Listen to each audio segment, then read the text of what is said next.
Welcome, everyone, to No Nonsense. I'm Pamela Wallin, and you are about to meet an adventure-seeking money guy who advises presidents, is a high-risk, high-reward investor, and whose day job is professor of applied economics at Johns Hopkins University. Steve Hanke, named one of the most influential people in the world, is also a good old-fashioned monetarist, a fiery critic of the Fed, the Federal Reserve. We call it the Bank of Canada here in our country. And he says central banks have made a mess of things, printing too much money, which unleashes inflation, with which we are all dealing. So on the menu today, everything economic: inflation, stagflation, recession, QE, Q2, QT, modern monetary theory, because of course, well, it's all about money. Welcome, Professor Hanke. Pamela, wonderful to be with you. It's just great. Now, monetarists are a bit out of favor these days, but you have no doubts. Well, they are out of favor in certain circles, mainly central banking circles. Now let's start, Pamela, by getting at roughly what is monetarism. Monetarism is really the embrace of what's called the quantity theory of money, which has been around since the 16th century. And what is that?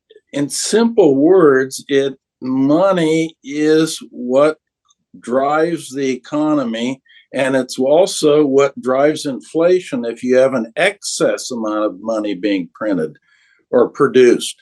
And to put that into perspective, I've looked at the history as far as it goes back for every major country in the world, and there's never been a sustained inflation of over 4%. Now that's less, of course, than we have in the United States or Canada. I mean, Canada, we're currently at about 7%, 6.9%. In the US, we're at 7.7% for the headline inflation numbers in Canada and the US. But we're talking about 4%. We've never had a country with inflation more than 4% that's lasted for more than 2 years, in which that inflation number hasn't been preceded by a sustained increase in the money supply. So there's a connection. The money supply, boom, and with a lag of about 12 to 24 months, you get more inflation. So that actually is the record. Now, I've just finished a study. Actually, I finished this, I think, right before I testified before the Canadian Senate and your group. 157 countries. And what I looked at is the annual rate of change in the money supply versus the annual rate of change in inflation. And I found that the correlation between those is almost 1-to-1. It's 0.9. So there's this link between money supply growth and inflation. But the central bankers, now we're getting back to the central bankers. So we've got Tiff McClem, Bank of Canada, Jerome Powell at the Fed, Andrew Bailey at the Bank of England, and Christian Lagarde at the European Central Bank. I mean, those are the big four, okay? And what are the big four saying? They've canceled monetarism. They've canceled the quantity theory of money. They have all testified and said that there's essentially no reliable relationship between growth in the money supply and inflation. And why? Why have they said this? Because we are engaged in those four countries with high inflation rates now, and they don't want the noose around their neck. They don't want to be blamed for causing the inflation. And since the so it's got to be the war in Ukraine or some other issue. You got a supply chain or Putin's price increase or that it's global. Now, this is an interesting thing. People should think in simple terms, basically. This is all very straightforward stuff. Inflation is global, okay? We've had that routine too. I mean, Tiff McLem has given us this in the Bank of Canada. Powell gives us this every day in the United States. Christian Lagarde doesn't quite say it's global. She said, well, it's just come out of nowhere. She literally said, well, inflation has just come out of nowhere. So let's look at the lowest inflation rate in the world. It's China, 2.1%. Japan, 3%. Switzerland, 3%. Those countries have all faced the same oil price increases, supply chain problems, and pandemics, transitory, you name it, whatever they're coming up with, and they have very low inflation. Now, why? Because they've controlled the money supply. The money supply hasn't accelerated during the pandemic as it has in Canada, the United States, England, and Europe. I want to get into that because there are some specific situations in Japan. I mean, it's an aging population, so they don't spend as much. China, we all know how tightly controlled the economy is, but is it just a fact? I just want to start with this kind of basic, which is if you have all of this stimulus spending or spending to help people out during tough times, and every one of the four that you name and countries around the world have been dealing with the pandemic and sending people checks at home to the point where they ended up with actually better balances in their bank accounts than they had when they were working. Well, now this is true, but the key here is we had the lockdowns and the economy shut down and all these, basically all these jurisdictions, and the government stepped in with accelerated spending that increased the deficits in those countries because, of course, the revenues didn't keep up with the government spending, so the deficit gets bigger. So the key question is, how do you finance that deficit? Now, there are only three ways to finance it. One, they could have increased taxes. That would have reduced the deficit, and that wouldn't have created any more money, and it wouldn't have created inflation. Well, they didn't do that. The other alternative that would not have created inflation is if they would have sold bonds to the general public to finance the deficit. They would have sold bonds to Pamela and Steve, and they would have taken money out of our pocket and given us a bond in exchange, and no money would have been created. No new money would have been created. So the third way, here's what they did in all those four big jurisdictions that I mentioned, where the money supply exploded.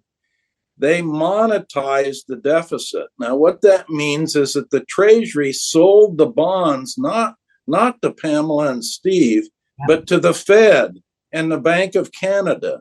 And when that happens, those central banks credit the government's account, and that creates money. That gets to the point. You can't have inflation if the money supply isn't stimulated and produced in an excess quantity. And governments, certainly in our country, are still spending because they're not selling those bonds to you and I. They're not on the open market. They are selling them to the bank, or the bank is backing them. And now they say they're just going to leave them on the books. So that will sit there for a while. But our governments are still spending, even though the worst of the pandemic and the impact is over. That's true, and in Canada, let's talk just a little bit about Canada, because it is an interesting case to illustrate this monetary quantity theory of money, the monetarism kind of idea. If you go back to the period 1972 through 1981, you had a huge increase in the money supply in Canada. It was growing at a little over 17% a year. Now, that's about 3 times higher than the rate of growth in the money supply that's consistent with hitting a 2% inflation target. If you want to hit a 2% inflation target in Canada, back of the envelope, the money supply should be growing at about 6% per year. Well, in that 72-81 period, it was growing about 3 times higher than that. And what did you get? With a lag of, again, about 12 months, starting in 1973 through 1982, the inflation rate was 9.6% in Canada.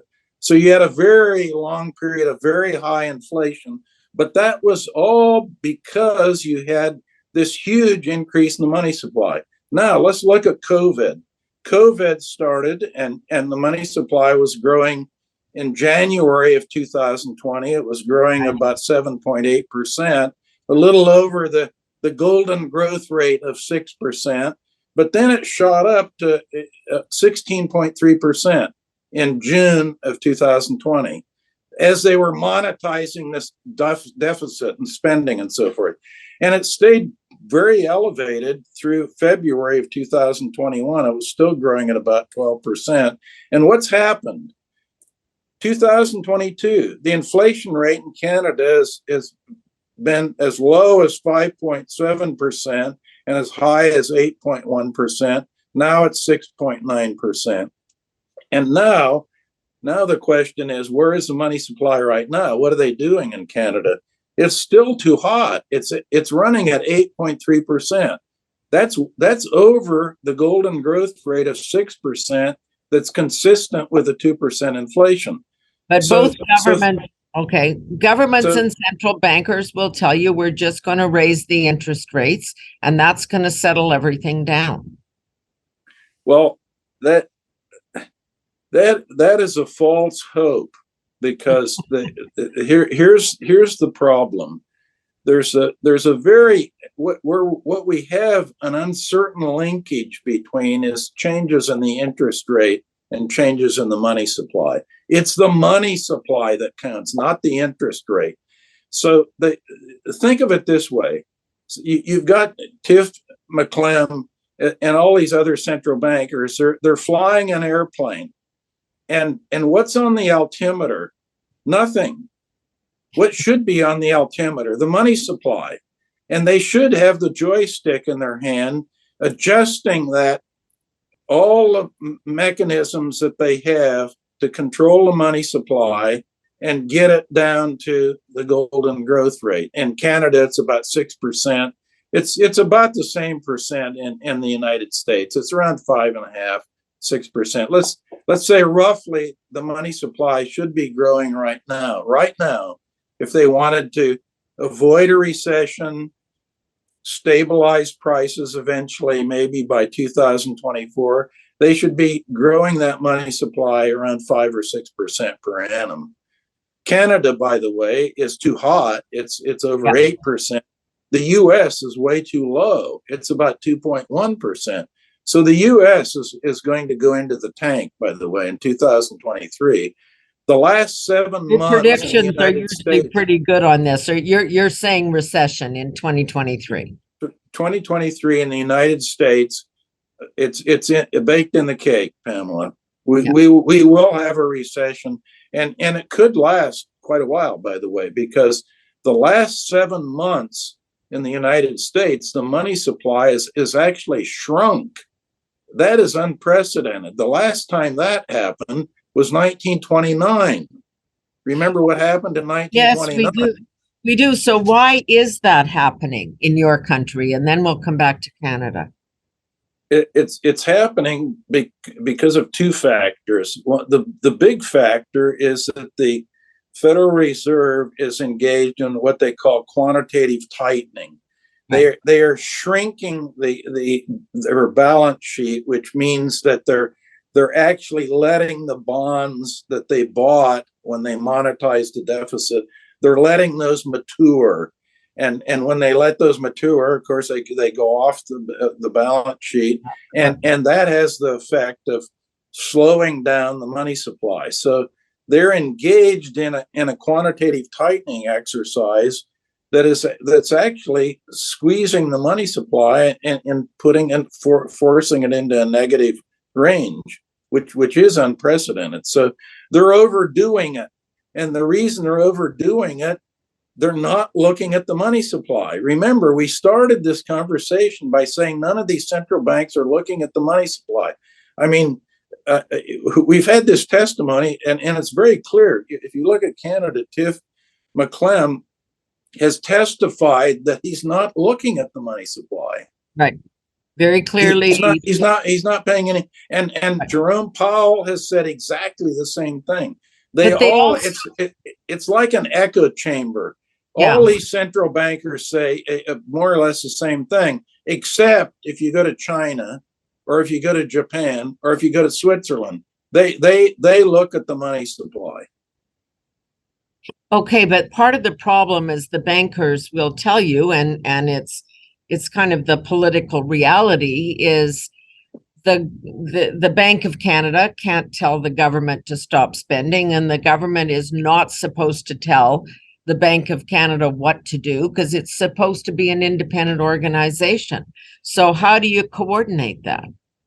Well, it's easy to do, because let the government spend, okay? And what does the Bank of Canada? The Bank of Canada's responsibility is to hit an inflation target of 2%, keep stable prices, and to do that, they have to tell the government, no, we don't think those bonds are a great deal. We're not buying those bonds from you. You can sell them to the public and do whatever you want to with them, or you can increase taxes if you want to. That's fine too. But the Bank of Canada is not buying the bonds. It's an easy game. What happened when the government started increasing spending and increasing its deficit? You had Tiff just roll over and play dead. He bought the bonds. Well, he did say the other day that he thought maybe they were a little slow to react as well in terms of hiking rates, but that's a separate issue. So if I just want to come back to the recession issue for a moment, and then I've got some other questions, because as you well know, because of our close trade relationship and everything else, that if you guys get a cold, meaning a recession, we're going to have pneumonia up here. Do you think it's that connected? Yes, it is very connected. And if you look at the consensus forecast for Canada GDP growth, the consensus forecast, they keep notching it down. Right. And now the consensus forecast is about essentially no growth in Canada for 2023. Yeah. They're not, the consensus is not forecasting a recession in Canada, but there's essentially a flat line, no growth. And from what you just said, with the kind of spillover effects coming from the United States, that could be a negative number, not a slightly positive number, in my view, because Canada and the United States, whether you like it or not, they're joined at the hip. Yeah, for sure. I want to talk to you about some related issues, because we just kind of skimmed over it there, but the Russian invasion of Ukraine has in fact caused an awful lot of problems: food supply problems, supply chain problems, access to energy problems. So that does have an impact. It is rippling around and across the world, particularly in Europe. Oh, this is a big issue, and let me state very clearly what my position is on sanctions. One, I'm, as we've already established, I'm of the monetarist school, but I'm also a classical liberal, and that means I'm a free trader.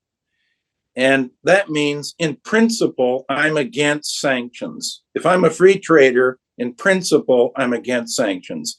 Now, let's look at it from a practical point of view. Right. If you look at the history of sanctions, they never accomplish their stated objectives. The sanctions are basically for losers. They never work.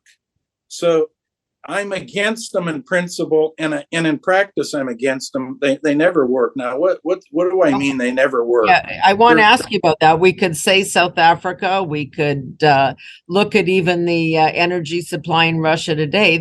He's feeling a pinch. They're feeling a pinch, but the question is, the sanctions, number one, the sanctions really have never stopped a war. And I doubt if they're going to stop the war in Ukraine. And war is the enemy. The enemy is war. You have to, if a war starts, you have to figure out some way to stop the thing as fast as you possibly can because of all those disruptions. And part of the disruptions we're adding to is with sanctions. So you look at the international energy market, and it's completely disrupted. This week, by the way, is a big week because they're trying to decide the so-called price cap they're going to put on the Russian oil. They haven't been able to come up with the number for that. OPEC is going to make an announcement about their production levels this week. So and we have now the COVID problem in China. And people are very worried that the demand for crude is going to collapse in China because the economy is slowing way down. So we have these three things going on, all affecting, by the way, Canada very much. Exactly. and we don't know. There's a tremendous amount of uncertainty associated with the sanctions. Not only they don't work, but they throw a lot of uncertainty in the picture. And the other side of that is you've got to send some messages short of the West going into all-out war. I mean, Putin is raking in $1 billion a day from selling energy. I mean, if we can stop that, he can't fund his military. Let me just put it this way: there are always workarounds with sanctions. So what are they doing? They're not selling diesel. Diesel is a big problem, by the way. Diesel inventories are at the lowest levels in the United States they've been since the early 1950s. And one reason for that is that we haven't refining capacity has not been coming online. It's been shrinking, so that's a problem. But we, as a result of that, we're importing a lot of diesel from where? Russia. Well, now we're not importing it, so we don't have it. And if you don't have diesel, the economy shuts down. And in the United States, this is a big deal that will affect Canada. If we run into further problems with diesel, trucking gets slammed and industry gets slammed, and that will have a negative knock-on effect on Canada, by the way, and aggravate this recession that we're going to have anyway. Now, by the way, back to the geopolitical thing. So what have the sanctions done with oil?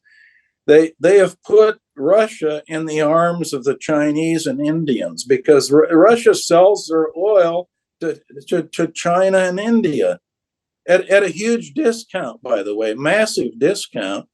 So, and they will keep doing that. And there's nothing these sanctions are going to do. This is the whole idea, Pamela. Sanctions don't work. No, we are indeed throwing those three powers together, and it raises a larger question, which I wanted to come to, but I'm going to ask you right now, which is, I've read probably a dozen articles in the last few months saying the US is a waning economic superpower. Productivity is not good enough, and it's better in your country than ours. Demographics are changing things. We're just not going to we're not going to see in America the economic superpower that you've always been. Well, if we stay on the same trajectory we've been on, let us say for the last 10 or 15 years, we have more regulation, more government intervention, more interference, and our productivity as a result of that takes a hit. Our potential growth rate in the United States, remember, it wasn't that long ago, it was almost 4% per annum. Now it's about 2.2%. The potential, that's the potential. Yeah. Now, why is that? Why does the potential come down? One of the main factors of that is government interference and intervention. Government policies have not been helpful to the potential growth rate in the United States and productivity. So this is a problem. Are you talking about climate policies in particular, or more generally? More generally, more generally, the climate policies are obviously part of the picture, but I think more generally is in fact more important than climate per se. Climate is a big deal, but it hasn't really come online yet. We haven't really seen all the effects and ramifications of what the, shall we say, the green policies. Right. I'm asking you that because I know you're talking about China and India, and those markets are huge, and China controls a lot of the rare minerals and metals that we're going to need. You were in one earlier incarnation a professor at the Colorado School of Mines. You know a little bit about this and how key those minerals are to the so-called green revolution, to building batteries, to having Teslas. And we seem to not have a really good handle on that in the West. Well, that's true. That's why right now, you did mention my trading experience as well as a great Colorado School of Mines, but that's why I'm long lithium. Yes, good for you. Yeah. And by the way, the one thing, if you look at the Fraser Institute, out in Vancouver, they do an annual study, Economic Freedom of the World. It's one of the very, very highly regarded pieces of work, excellent piece of work. Yeah. And what's happened, if you look, this relates to this question that you asked me. The economic freedom in the United States has been declining. And that's consistent with what I said, Pamela, about government intervention. Why is it declining? Because we have more foolish government regulations and interventions. But if you look objectively at what the Fraser Institute measures, that it's going down. It's going down. And as you say, that's related to the government intervention getting stronger and productivity going down. You need free markets and liberal economies to max out your potential. And our potential is going down, and you can measure and look at that Fraser Institute, Economic Freedom of the World is an excellent source because they cover about 150 countries. Right. So you can look around the world and see what's going on and get a pretty good roadmap for the big long run picture in these places. But I think I want to come back to this question of, there's a lot of focus on Russia now, and I know there's a bit of a division in your political parties about it too, but a lot of emphasis on Russia and focusing on Russia. Meanwhile, as you say, because of sanctions and other reasons, they're off doing business with India and in particular China. And those, that gives Russia more credibility than it actually would deserve or have, because it can deal with such big, powerful economies that are growing.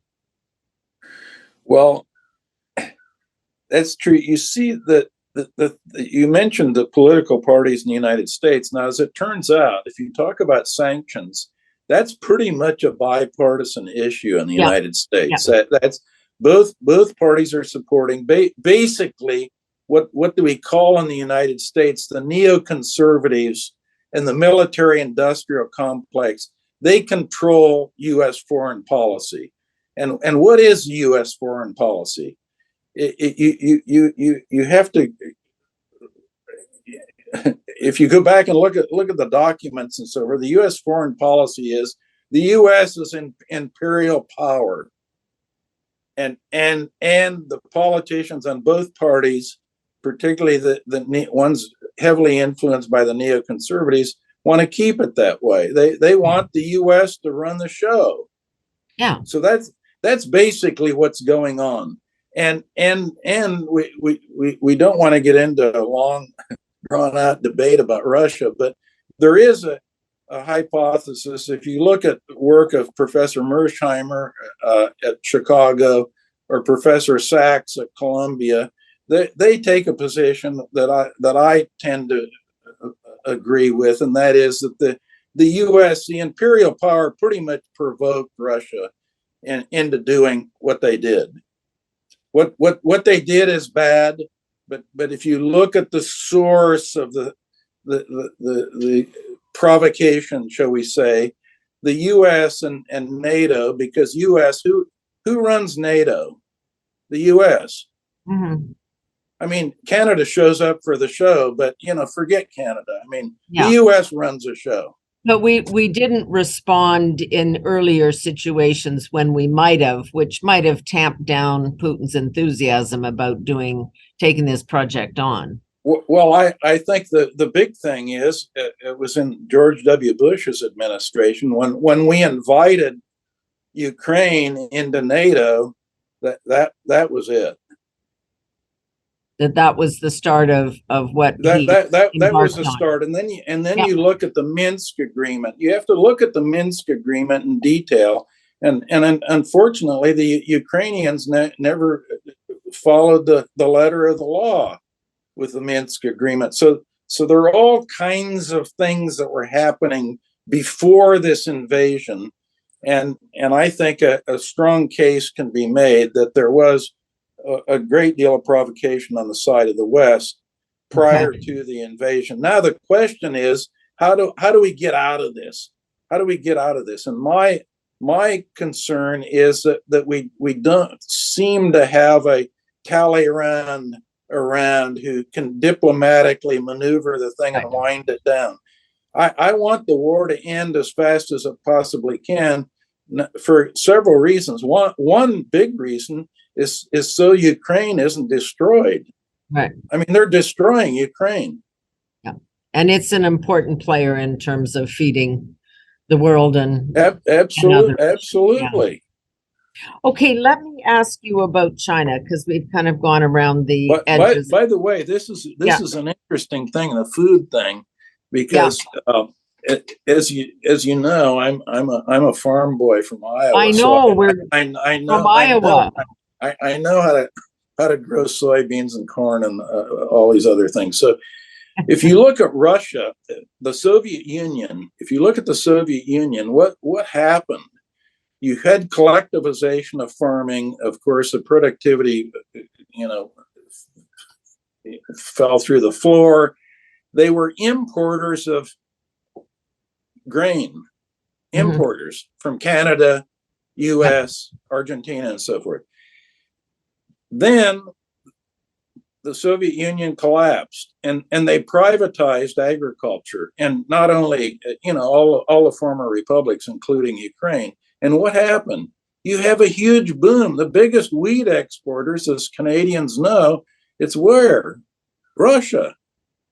So this is the magic of markets and property rights, and this is one of the greatest stories that's been untold, and that is going from a deficit country under communism and collectivized agriculture in a relatively short period of time to one of the biggest exporters of grain in the world, the former Soviet republics.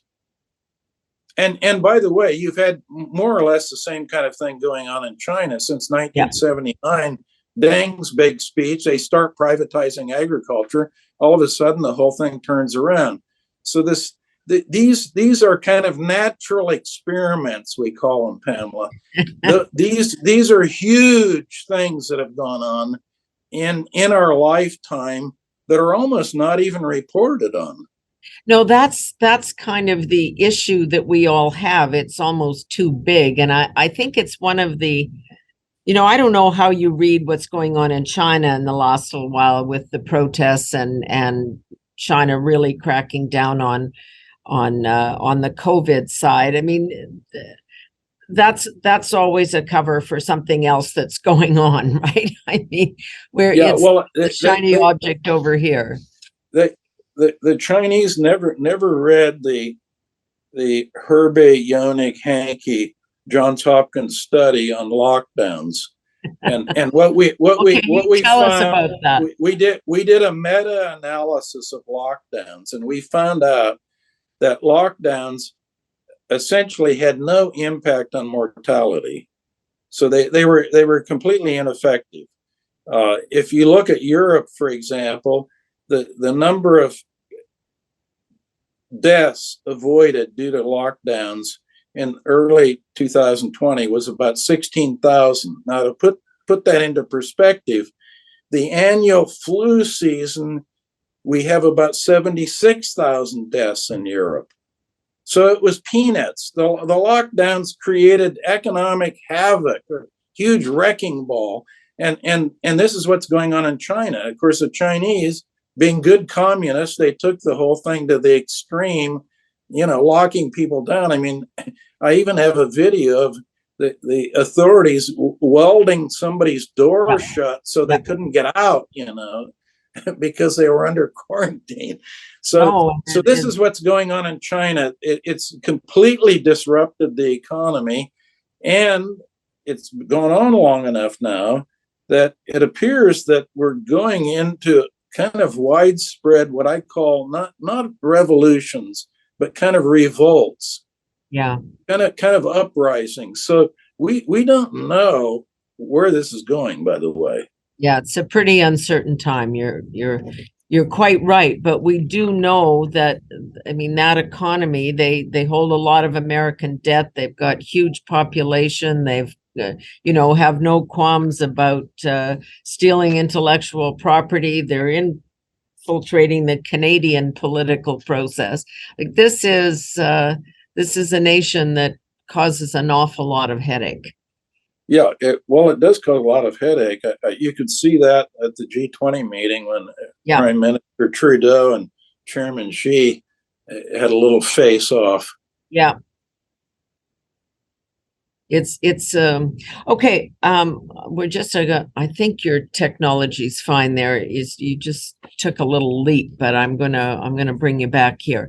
One of the other pieces I wanted to ask you about, because there you are still today, a university professor and teaching, is that several articles in the last 2 weeks actually on MBAs, the big business schools, that there's a credible what the graduates are saying is they're not committed necessarily to capitalism. They think capitalism has a credibility problem and there's lack of faith in that. Does that trouble you to have that kind of thinking in the business schools, the ones that are pumping out the next investors? This has been going on in business schools for decades. To put it bluntly, there are a lot of, shall we say, anti-capitalistic ideas that float around in business schools, and they've taken different forms, and the most recent one we just had, I think you might have seen there was quite a long article about this in the New York Times just in the past few days. But this is why my students at Johns Hopkins always get their top pick in Wall Street for Wall Street jobs, 100%. It's written up, widely reported, and so forth. You take Hanke's class, bingo, you got a job on Wall Street. Now, I do not recommend MBAs. I'm fundamentally against MBAs. I think it's a waste of money and a waste of time. If you go to a great university like Johns Hopkins, you take the right courses, you're ready to go. And for economic accounting, this starts with accounting. The only prerequisites to take my courses, they're all accounting. That if you can't understand accounting, you can't understand economics, you can't understand business, and basically there's nothing more important, Pamela, than a balance sheet. Yeah, no, that's absolutely true. When push comes to shove, that is it. Right. Now, and I think you mentioned this, and I wanted to ask you about it. You grew up a farm boy, rural Iowa. You were schooled by your grandfather's egg operation, and you seem to suggest that shaped your worldview from that moment forward. You started investing at the age of 14. Well, it looking back, it actually did shape my worldview, and you pick up a lot of things out in the country. What we call what's called tacit knowledge. You kind of have some sense. It isn't the kind of thing you learn in books. It's the kind of thing you look by. You watch people and see what they do, and watch the ones who are successful, and watch the ones that you respect, and so forth. And that does, I think, form the basis, my basis. And I think for a lot of youth, I've had thousands of students, so I'm among young people all the time, Pamela. Right. And so I have a fairly good idea of what makes them tick, and what makes them tick usually are their experiences in youth, and it might be a general, or it might be some teacher they had in high school, for example, and that had a tremendous impact on them. But in my case, it goes back to the source, and the source is country. No, absolutely. And understanding how that works. I mean, literally an egg operation, and how you have to, you've always got a hedge against there being a problem in the market. Oh, you knew exactly how it worked. You in those days, you went out, drove around, collected the eggs from the farms, and brought them in, and graded them, and candled them, and crated them, and put them in cold storage. And then as soon as you got at least a semi load full, ready to go back to New York or Boston, then you decide, well, do you want to sell them now? Or do you want to sell them on the futures market? What's going on? What's going to happen with prices and so forth? So all of these things, a farm is a business, of course. Yeah. And that's how I learned how business was run. I mean, you have inputs, and you produce something, outputs, and you sell the output, and hopefully, if you do things right, there's a profit margin, and you grow the business, and you know the rest of the story. I do know the rest of the story, but you also ended up understanding well beyond eggs that you should be long on lithium, which means that I'm not saying I knew anything about lithium when I was growing up in Iowa, but I do now. No, but it made you look in that direction, and now you understand. So you think the green revolution is upon us, and that is going to change the way those farms are run, and basically everything else. Oh, there's absolutely no question about it. There's no question of it.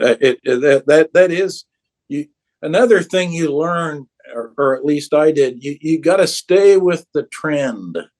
Yeah. You gotta figure out where is the trend, and stay there, because that's where you'll have the wind at your backside. You can make lots of mistakes, but some of those mistakes, the damage will be mitigated if the wind's at your back. Yeah, and then know when to head the other direction.